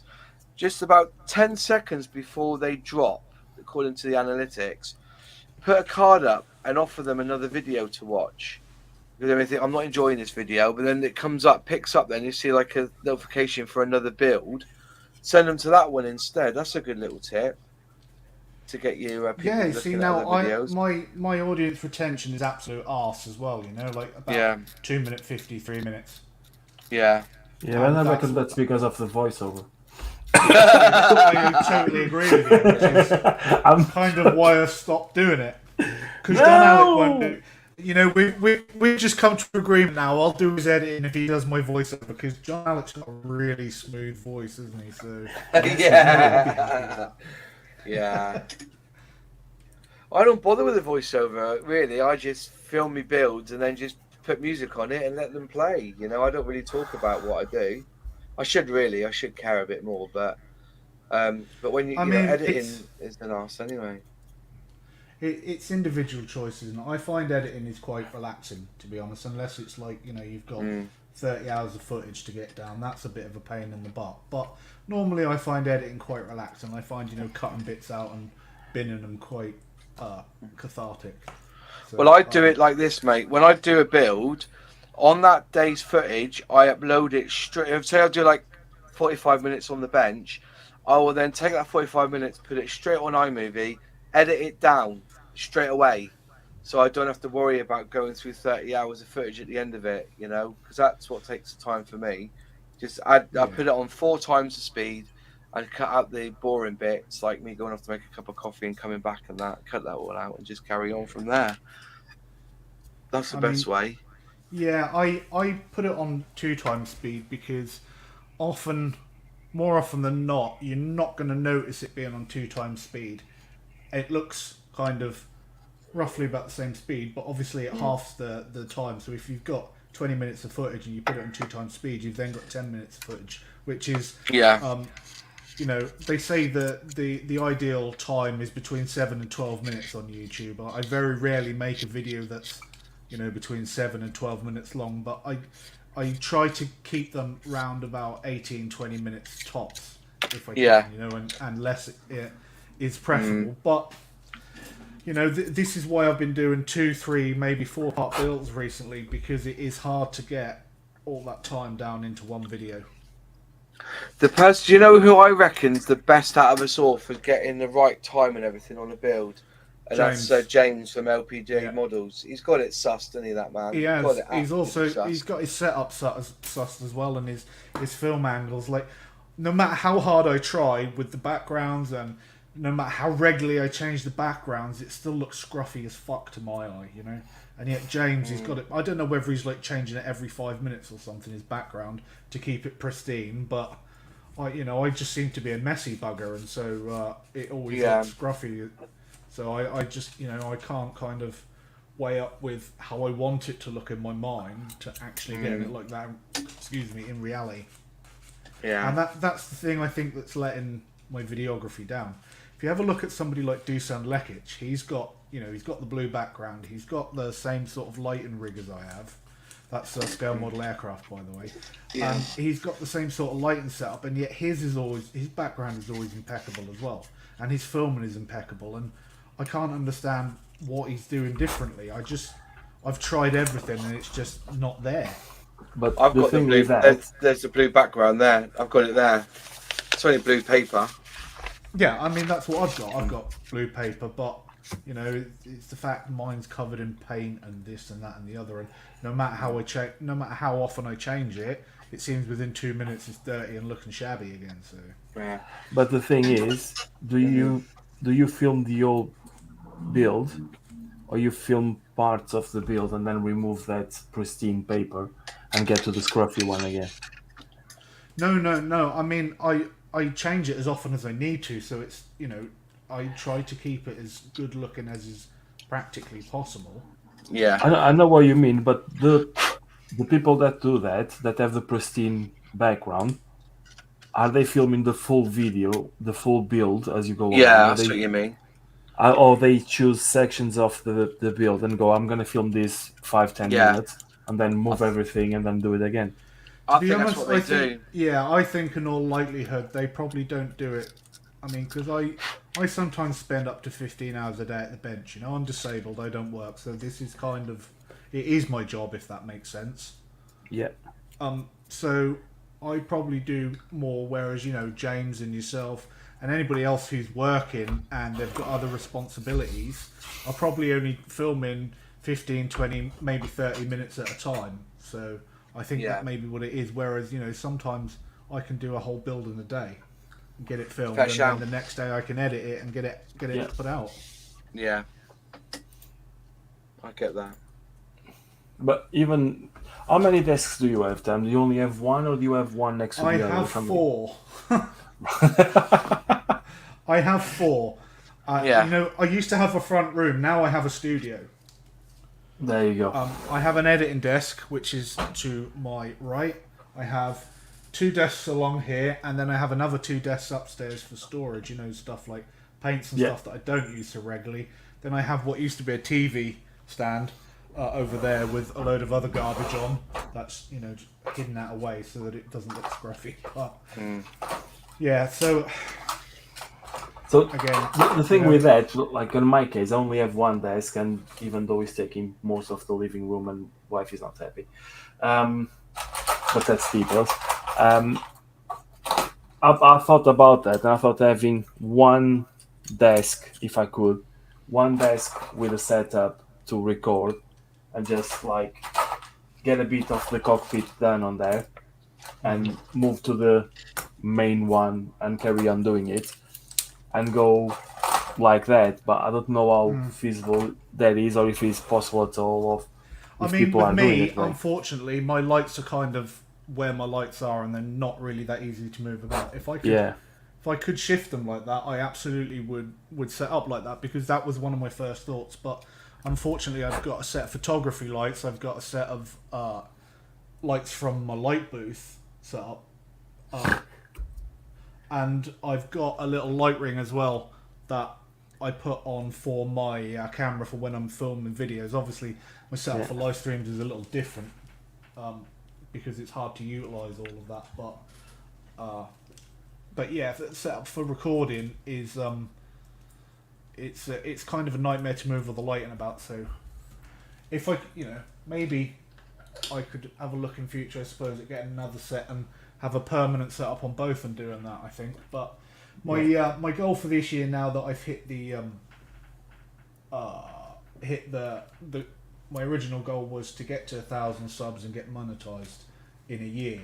So we've done that, we've managed that, and now my next goal is to improve my video making and my videography and make it a little bit more professional. So it's up there with the standard of James and scale model aircraft, and everybody else is doing really well, so that's kind of plasma. Yeah, exactly. That's where I'm kind of looking at next. Yeah. So channel makes goals. all the sense, man. Yeah. That's why I'm doing Twitch as well, because that way in Twitch I'm monetized already. So I get $100 every 2 or 3 months.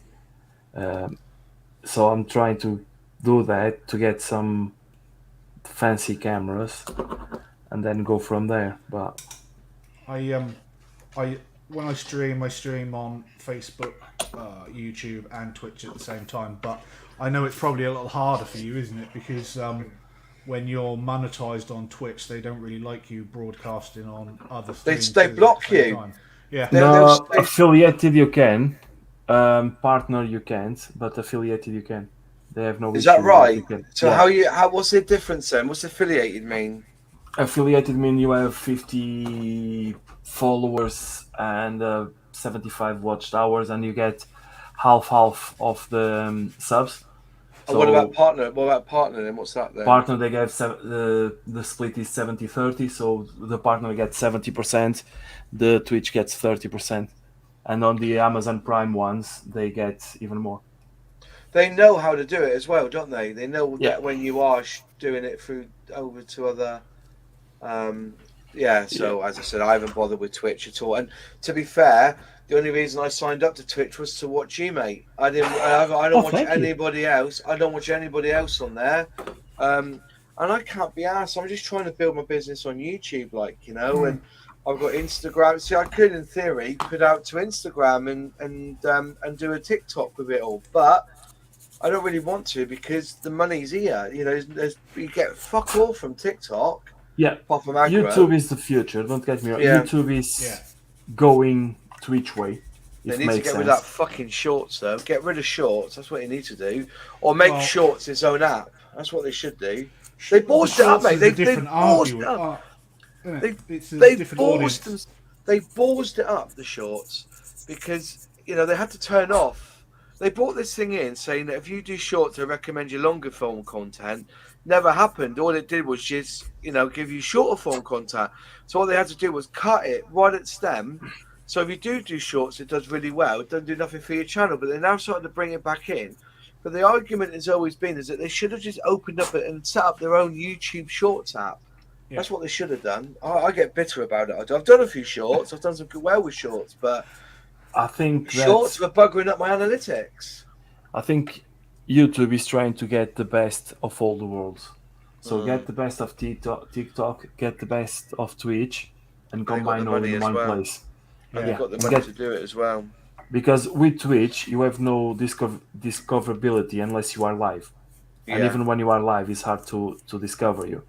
While on YouTube, once you finish the video, it's discoverable because it's going to be a video there. So I think but from what I've been seeing, and that's why I've been moving a little bit to YouTube as well more, is that YouTube is trying to replicate what Twitch have and add it to YouTube and try to get the best of TikTok with the shorts and the reels from Instagram and combine everything in one place, which is it gonna work? Hard to say, but they are trying to annihilate the competition. That's as much as it goes. I don't know how they tend to do because with YouTube we can do raids now. Well, they don't call it raid, they call direction of the viewers. So like you are in live, and if you have another person that is on live that you want to send us to, you can go to their channel and we all go with you. Makes sense? So with Twitch, we call it a raid. So once we are about to finish the stream, like you have me, Key Checker, Warlock Miniatures, Cavster. So whenever one of those are, usually at this time is Warlock Miniatures because he's in America going live. So once I'm finishing my stream, I send everyone that is with me. It might be 5, might be 20, whatever, and they go with me to Warlocks, and then they stay there. I go do my thing, but we send him to a live alike that they were watching. And YouTube is doing that as well to send people to lives alike of all you're doing. Fair enough. Well, there you are. That's basically where we're at. So anyway, we've decided tonight that modelling isn't expensive. We just got to build our little stash up and keep the paints flowing and everything. And I do try and help by showing you how some little cheaper hacks and stuff. But other than that, gentlemen, it's been quite a nice chat. So we got a bit sidetracked there about YouTube and Twitch, but honestly, it's all about growing your channels, isn't it? Most definitely. Yeah. It's that's what we're here for. And like I said, you know, most sites I've got something on, but if you do go live, always hit me up with a link, and I'll pop in and share the stream out and come and join you on the bench, like if I've got time. Yeah. But I need to actually this week. I've got the 1930s Bentley vintage classic I want to unbox and review on the channel. I've got the Top Guns to review. I've also got the Austin K2 ambulance to review as well. That came. Yeah. You know, I've got my Concorde to do. Finish off building. As I said, I'm so disappointed with that enamel paint, but you know that's all I had at the time, so I've used that on the tail. And other than that, you know, it's just quite a busy little week, and so I want to finish this one off. I want to spray this up with some primer by tomorrow evening, get that glued up, primer all done, and then that's basically it. We're all, you know, as I said, I am going to be doing the K2 ambulance in the next day or two, and get that reviewed and get that up and get the thumbnail sorted. But yeah, other than that, you know, it's been a really good chat. So lads, it's going to be a regular thing, and I've got to put it out. If there are other YouTubers, modelers who wants to come on board and join us for an Airfix and Chill, which is what I've called it, instead of Netflix and Chill, it's an Airfix and Chill. And people ask why Airfix, because I'm primarily an Airfix builder, and I'm a big fan of Airfix. Don't get me wrong, in my stash, I've got some Atalery, I've got some Revel, I've got some Frog, I've got some mini art as well somewhere. But yeah, I try and, but I do enjoy building an Airfix kit, and it isn't really my oh, taggers. So do you live like Ivybridge way? Do you? Is that where you live? If you're in between in between Plymouth and Exeter, there's like Ashburton, Buckfordsley, Ivybridge, South Brent, Battery Way. Is that where you're based? But yeah, if anybody wants to come and join us on the chat, they're quite welcome to, and hopefully I hope you boost your channel up, because we all started somewhere, and hopefully you'll be able to join us in the future for other chats. Definitely.